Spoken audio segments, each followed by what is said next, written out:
In this video, I go over my top 10 picks for New Comic Book Day, July 14th, 2021.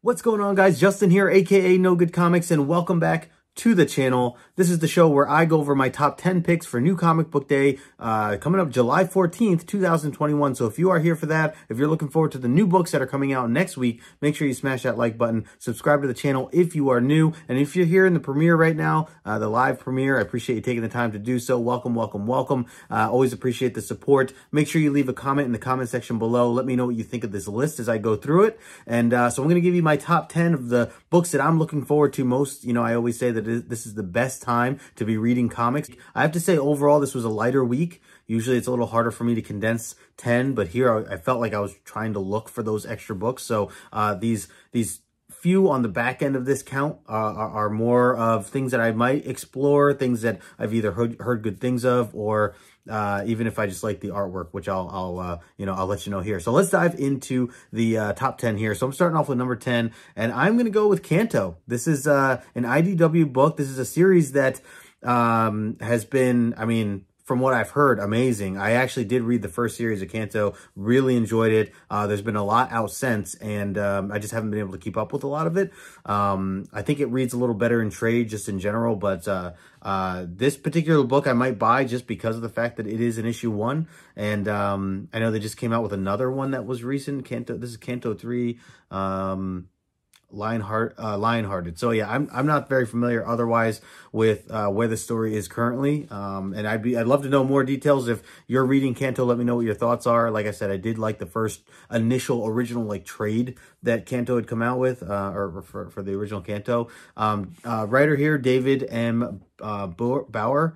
And the artwork by Drew Zucker. So I'm looking forward to it. The artwork's always incredible. Like I said, this is probably a pick that I will not necessarily dive into right away. But I do like to own the issue 1s for each of what Kanto is coming out with. So I'm picking that up just probably for that reason.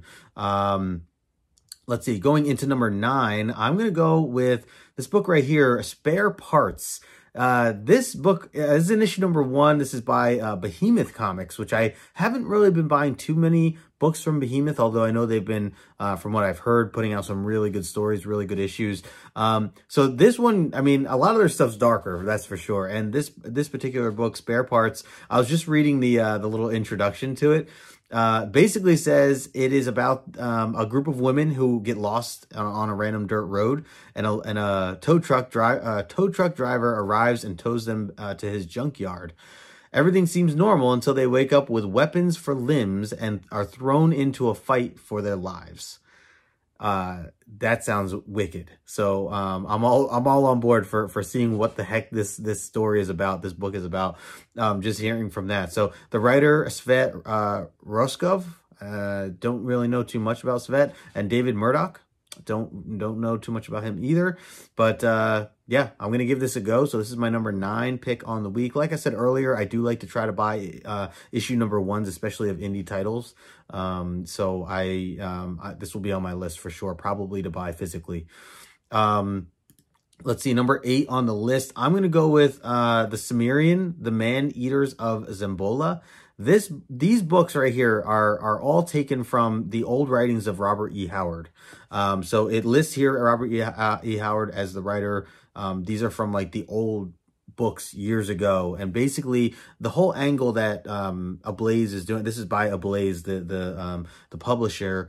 They've come out with a bunch of these different like mini series that are all based on Howard's writings, on kind of like how the story should be told, or it's a lot more like gorier and like gory and violent and sexual. You know, there's a lot of like other types of details that you're not going to necessarily get that, you know, Marvel has put out per se with the original, like with Conan stuff that they're doing. So I think this is just a deeper take on the character and on the story arcs, and I'm really enjoying them. I've been reading a couple of them.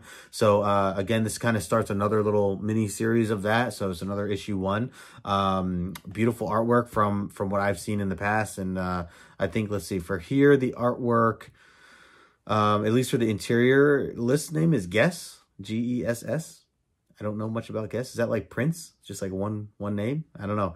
But yeah, there's a bunch of variants for this as well. And yeah, probably just going to go with the cover A, but looking forward to this and we'll definitely check it out. That's my number 8 on the list.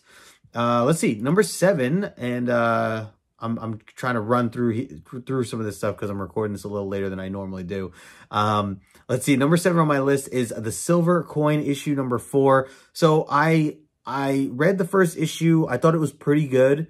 It wasn't enough for me to give like issue 2 and 3 the kind of time that it probably deserves.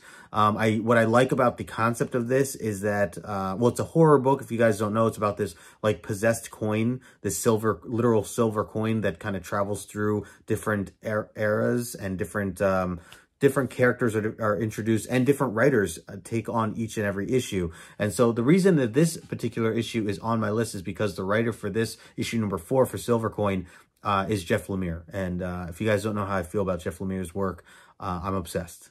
I love Jeff Lemire's writing, and so I look forward to this. I will probably buy this kind of out of context to issue 2 and 3, but it is on my list, so I'm definitely gonna, keep that in mind. So that's my 10, 9, 8, 7. My 7th pick on the list is The Silver Coin, issue number 4. And like I said, yeah, horror stuff, horror vibes. The first issue was great. I thought it was fine. It wasn't enough for me to continue on it. Maybe it's something I read in trade, but I do think I'm going to go out of my way to read this particular issue, just because it's Jeff Lemire. So, all right, let's see. Number 6 on the list is an Aftershock book, which I say this every time. And if you guys don't know, anything that Aftershock puts out, I am automatically picking up issue number 1, because Aftershock has just been killing it. And I've just been enjoying everything that they've been putting out. All the different artists and writers, the different creators that they've been working with have just been so on point. Here, this is, I should announce my number 6 pick on the list is Beyond the Breach. And this is an Ed Bryson book. So Ed Bryson, who's done, I know, Uncanny X-Men, Ghost Rider, Old Man Logan, so on and so forth. And then also Damian Cochero. I don't know if I'm pronouncing that right. I'm probably pronouncing it very wrong. I apologize. But Damian also on Old Man Logan, Iron Fist, and X-Force for some previous stuff. But yeah, I mean, anything that Aftershock puts out, I certainly give it a shot, because I've just been enjoying all of it. And this particular one, I'm just going to read a little bit of the intro here. Talks about this girl, Vanessa. Life sucks for Vanessa. Her mother just died. Her boyfriend is cheating on her with her own sister. To clear her mind, Vanessa is taking the California road trip that she's been dreaming about for years. Her postcard perfect drive through old growth forest quickly turns when the breach hits. Basically, it's like this plunge, the sky plunges California into a nightmare world populated with strange extra-dimensional creatures. Now Vanessa, along with Dougie and Orphan Child and a bunch of other characters that they named here, must fight for survival as they ever hope to make it back home, and if there even is a home to return to. So yeah, just I'm not usually one to dive into reading the kind of pre-setup to these books, but obviously don't have much else to say on them other than what we get here, since the book's not out yet. But either way, I'm trusting Aftershock. I'm trusting, Ed Bryson. He's done a lot of great work. I know that there's a lot of fans of his out there. So I'm going with it. So that is my number 6 pick on the week, Beyond the Breach. Let's see, going halfway through, we're going to go with number 5 here. And I'm going to talk a little bit about Moths. This is issue number 2. And wow, I can't believe issue 2 is out already. I feel like I just talked about issue 1 not too long ago. I know my buddy Steve, Hip Hops and Me, had broken this down with Alonzo over on Team Nerd Herd's channel just a week or 2 ago. So the first issue, that is. So this is the second issue. This is an AWA Upshot book.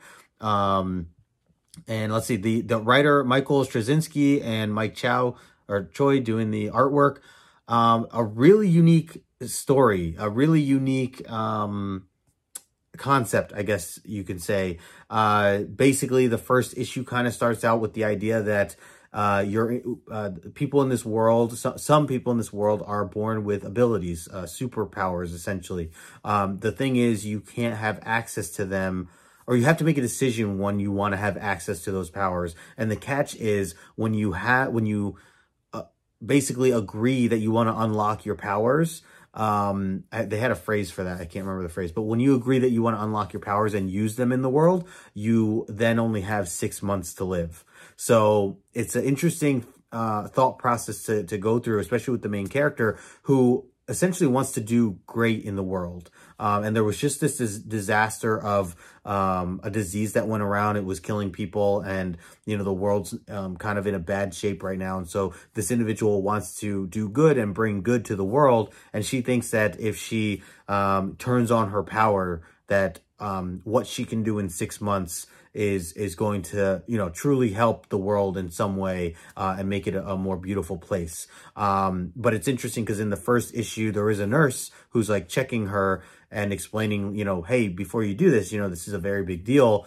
You know, maybe you want to reconsider, because have you ever thought that maybe you could actually do more positive help and change in the world long term than you could in 6 months with superpowers? So it's something that she kind of like thinks about for a little before kind of trying to figure out or making her decision. The other thing too is that it has a whole other side where the government is trying to pick off these individuals who have these powers to study them. And so the only way that they kind of protect themselves from the government is by going viral. Like, they literally use social media to become known so that the government doesn't just like scoop them up and hide them away, because that would be immoral essentially, and they don't want to be looked at as that. So the minute you become famous, you know, and there shows like some of the other people who have kind of released their powers, you know, they all become famous just to kind of protect themselves from the government. So anyways, it's a really interesting concept. I really enjoyed the first issue a lot. And so this is issue number 2. The artwork is beautiful. It definitely looks very digital, but it's like it's like on purpose with some of the things that they're trying to do within the book. And I think it's actually really well done. So anyways, that's my number 5 pick on the week. It is Moths issue number 2. Definitely going to be checking that out. Let's see, going into number 4.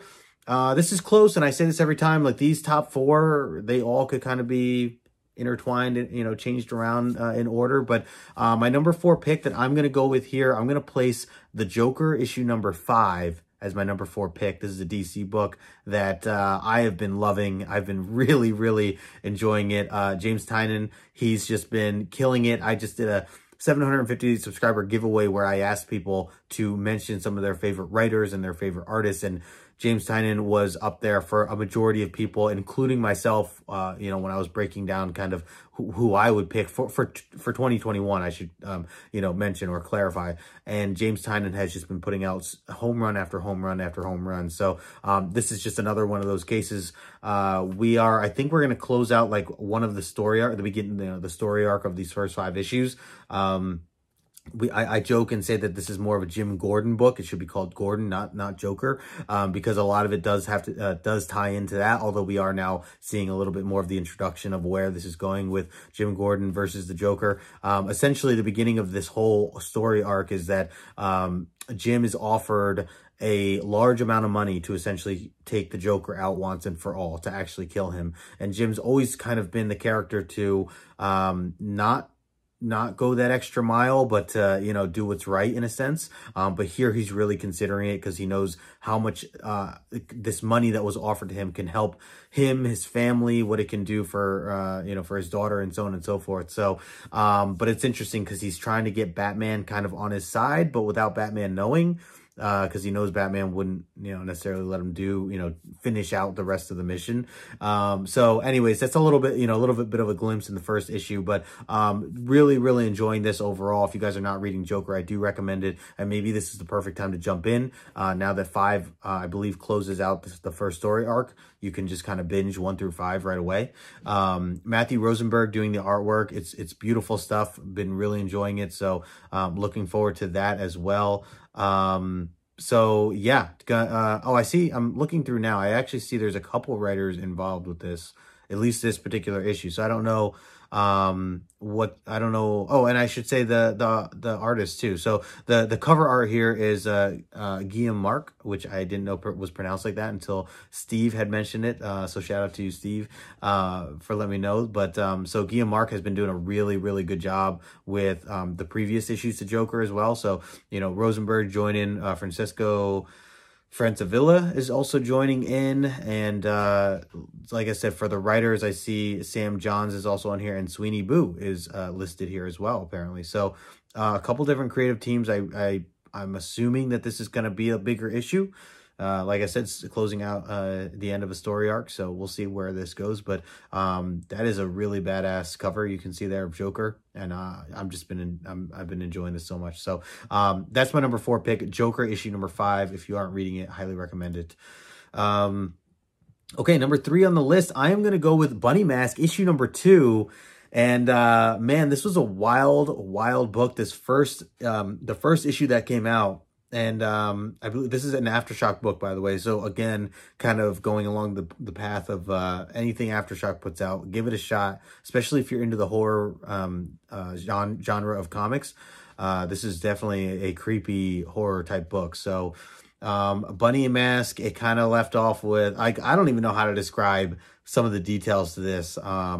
Like, it's twisted, man. It's twisted. I mean, basically, like, the beginning of issue 1 kind of starts out with these police officers who are going to check in on this family, who turns out, like, the dad of this family is, like, this psycho who essentially, like, kills the cops right away. The one cop takes the other cop in and makes him, like, work in this, like, cave that makes him, you know, dig for, like, bodies or something. Like, the guy's nuts. Like, he doesn't even know, like, what he's saying. The cops just kind of going along with it just so he can survive. Meanwhile, the dad also is making his own daughter do digging as well in this cave. And they end up getting kind of like, I don't know if the word rescued is the right word, but this creature in a bunny mask shows up, and some crazy stuff happens, and then it like flash forwards. Like, that's all the beginning of issue 1. So I'm not spoiling anything, but like, and then even within issue 1, it like kind of goes fast forwards, where this cop has like survived, and some of the things he's like told other people, the reporters and stuff, is very questionable, because they think he like made it up to a degree. And anyways, I'm not going to get into details. It is super creepy though, and really eerie. So let me see, the writer here, Paul Tobin, and the artwork is Andrea Muti, who Andrea Muti's been doing the work for Maniac of New York, and so really dark, creepy stuff. Beautiful artwork. So I do recommend checking this out if you haven't already. It's only issue 2, so plenty of time to dive in and catch up. But yeah, so that's going to be my number 3 pick on the week, Bunny Mask issue number 2 from Aftershock Comics. Okay, going in at number 2 here, I am going to go with Haha, issue number 6. And again, just on the vibes of these horror books, I've been loving what Prince has been putting out here. W. Maxwell Prince, the writer for Haha, it's been a wild ride. And if you guys are not reading Haha, one of the cool things about it is the fact that you could jump into any issue, because they're all individual. They're all, like, you know, just individual stories. So you don't necessarily need to know what happened in the first 5, although I do recommend it. I do believe, like, issues 1 and 2 have a slight tie-in at the very end. And I'm trying to think now with 5, where that went. Oh, did I read 5? Maybe I still need to read 5. Oh my gosh. I think I'm behind on 5 now that I think about it. But anyways, these are individual stories, so you can certainly jump in kind of wherever you want. But I do recommend, especially if you like the horror genre, check out Haha. It's just been, I mean, there's been some really creepy covers that have come out recently. The main cover here, Martin Morazzo doing the interior art as well as this cover art that we're looking at here. But really good stuff. I have to say, Haha issue number 2 was very heavy. All of it's very heavy, because it's like things that could happen. Essentially, yes, it's about clowns, but it's like, it's really more about people, and they happen to have like a profession of being a clown, kind of. But like, there are some mental things going on with some of these characters, or just the life that they live, and the situations that they're in, are what they're put into is very interesting and dark, and it's scary in the fact that some of it could really happen. So I think that's what really kind of, you know, trips you out. So, anyways, that's my number 2 pick of the week. Haha, issue number 6. This is closing out this little, mini series. So this is the finale, and who knows, maybe it is going to kind of wrap everything together. I don't know. But we'll see. But anyways, yeah, if you like Ice Cream Man, I mean, this is certainly right up the alley, as that's what, you know, Prince working on as well. So, yeah, I'll leave it at that. That's just my number 2 pick of the week is Haha, issue number 6. Before I get into issue number 1, again, just want to take a moment to thank everybody who's here in the premiere chat right now. Thank you so much. If you are interested, if you're watching the replay later and you're interested in catching this as the live premiere, and hanging out with us, then make sure you join us next time, Thursday. It's every Thursday, 12:30 Eastern time that I set these up and air these as a premiere. So, but otherwise, if you're, you know, catching the replay, of course, thank you so much for taking that time as well. Do me a favor, leave me a comment in the comment section below. Let me know what you think of these top 10 videos. Are you enjoying them? Do you agree with some of the lists that I've been putting out there? Do you think I missed anything? Please let me know. I'm always looking forward to recommendations from you, the community, and would love to continue to grow and learn, you know, more about some of these great books that are coming out. So I can only fit 10 each week, and sometimes some weeks are much larger than others, and I still try to condense them to 10. So very open to hearing what you guys have to say about some of the books that you're reading right now. So also take a moment as a reminder, smash that like button and subscribe to the channel if you're new. I just hit 800 subscribers recently, and it's just been kind of this smooth, like, flow of meeting people and connecting with community. And you guys know how I feel about the community. It's just been awesome. My 750 subscriber giveaway live stream that I just did on Monday was incredible. The amount of people there, I think I had the most people ever in a live chat. We hit 57 people, which was just insane. I gave away a bunch of books. Steve gave away books. Jason Clayman Comics, he gave away some books. So it was just a lot of fun. So again, thank you guys. If you caught that, if you missed it, go check out the replay. It was a lot of fun just hanging out and talking about some of our favorite writers and artists of 2021 so far, and kind of reading through some of the comments that people have left from that giveaway video. So again, thank you all for kind of sticking around and supporting the channel. I really do appreciate that. So with that being said, let's get into my number 1 pick here. And of course, you know, I got to go with Eve, issue number 1. This is Boom Studios, and I've been in love with this book. I've been picking up all the different, the covers, like something about these, you know, these kids that go on journeys and take on the world and want to make the world a better place, kind of like, you know, Sweet Tooth or something like that. Like, it just has those kind of vibes, and that's what Eve is all about. It certainly is a book that I think is for all ages. I think that it's a book based on hope, a book that develops this journey, and you see these characters, you know, grow and build.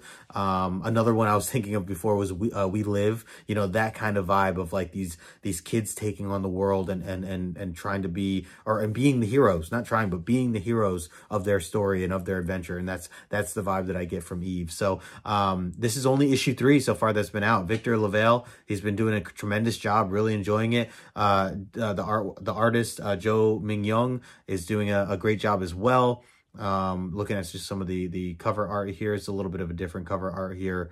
Anadetto is doing one of the variants. Yeah, okay, yeah. So I think this is Ming Young doing the actual cover A that we're looking at here. But anyways, yeah, the where we left off. I mean, I won't get into the details. I think this is a book that is worth, just take your time to read this.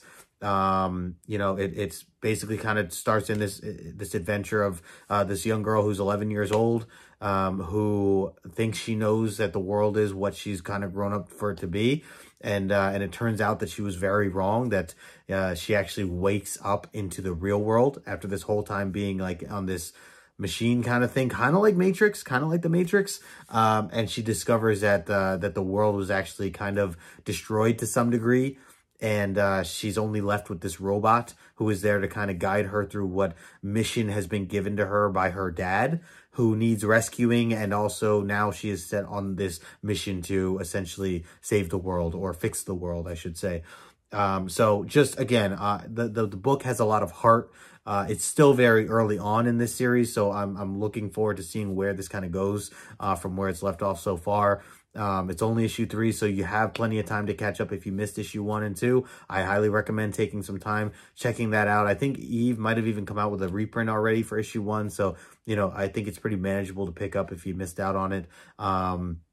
But anyways, let me know if you're reading Eve right now, what you guys think of it. Are you going to be picking up Eve issue number 1 or issue number 3? Like I said, it's my number 1 pick of the week. So I always say, I hope that means something. I hope that says something, that I'm trying to prioritize and put my number 1s as what they are. And, you know, last week I had America Chavez as my number 1 because I was just loving it that much. Same thing goes for this book. Eve has just been a book that's really been something I've been enjoying, and maybe it's, you know, the genre, something about it, like everything is just really hitting home for me right now, which is what I'm looking forward to and enjoying within this hobby. So that's my number 1 pick of the week, Eve, issue number 3 by Boom Studio. So yeah, hope you guys are enjoying these top 10 lists that I've been naming. Again, this is all the books that are coming out for New Comic Book Day, July 14th, 2021. I can't believe we are coming up on the halfway point of July already.